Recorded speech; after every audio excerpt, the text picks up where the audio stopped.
Good afternoon and welcome to the October 17th edition of Success by Association Live. This issue is sponsored by Pinehurst Resort. We thank them for their steadfast support of AENC. Today's article was written by Rebecca A. Church and is reprinted with permission. The article is titled, 3 Ways to Build Trust on a Remote Team. Building trust in the workplace takes effort and it takes time. How do you accomplish it when your team members don't work in the same office? How do you build trust-filled work relationships within a team of people who engage with each other remotely? If you're asking those questions, you are well on your way toward developing a high-performing team. We've written previously about the hard work it takes to build organizational culture on remote teams. Building trust requires the same amount of intentionality as it does for building culture. In this article, we help you take steps toward becoming the best leader you can be by giving you 3 ways to build trust on a remote team. The first way, take advantage of swift trust.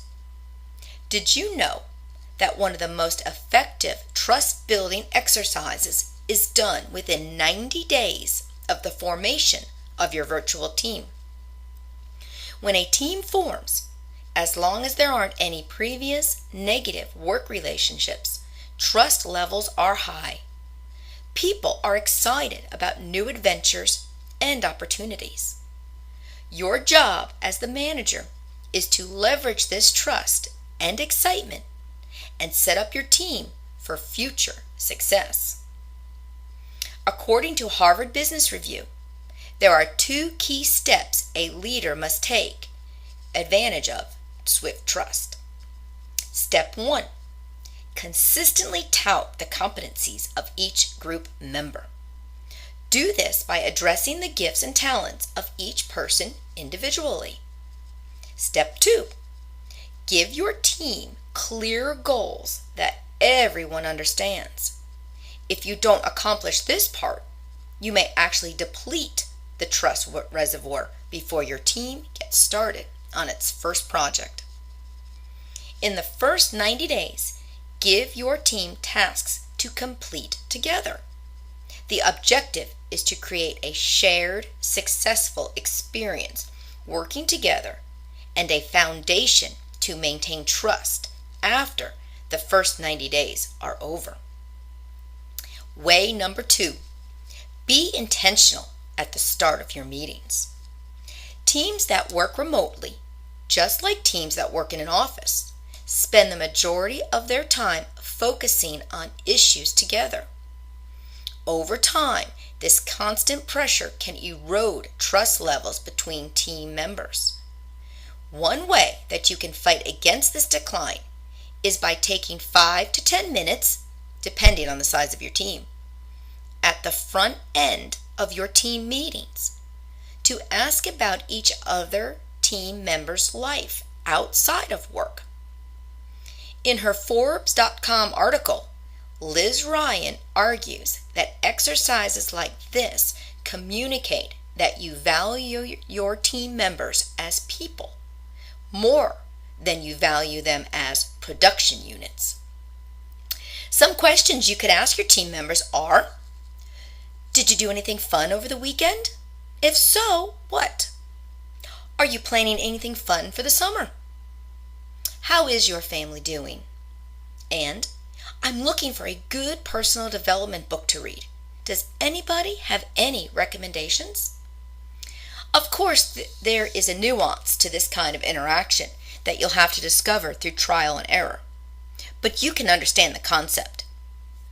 It will feel unnatural and might become unproductive at first, but the more you demonstrate to your team members that you see them as humans before employees, the more they will trust you and in turn trust each other. And the last way is check yourself. It's Leadership 101, but it needs to be said here.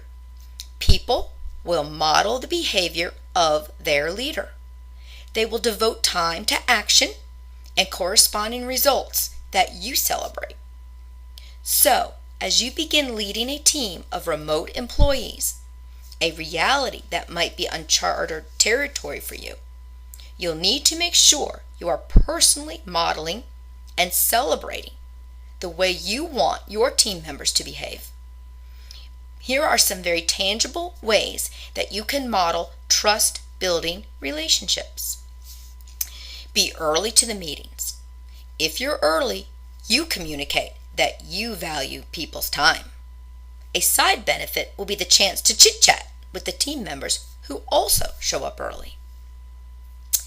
Do what you say you're going to do. It won't take long for team members to realize that your word is trustworthy. On the flip side, they will notice too if you don't keep your word. Next, be reachable. During agreed upon office hours, make sure you are available to your employees. If you can demonstrate approachability, your team members will feel valued and will model the same behavior to customers or stakeholders. And last, be authentic.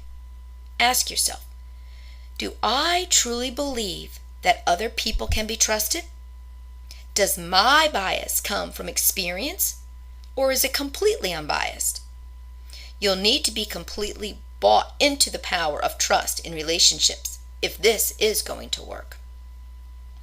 Ultimately, if you are leading a team of remote team members, you are going to have to do some introspection to make sure you believe and are modeling the kind of behavior that you will promote and trust. We hope that these 3 ways for building trust on a remote team have been helpful. The truth is that people want to feel like they are being treated like human beings and not merely a cog in the organizational wheel. If you are leading anyone, locally or remotely, you have already found that increasing the level of trust between team members will have a parallel effect on productivity and quality of their work. In your experience in a nonprofit organization or association, how have you been able to build trust on your team? How have you built trust with remote employees? We would love to hear your thoughts. This concludes our article. We hope you have a great day.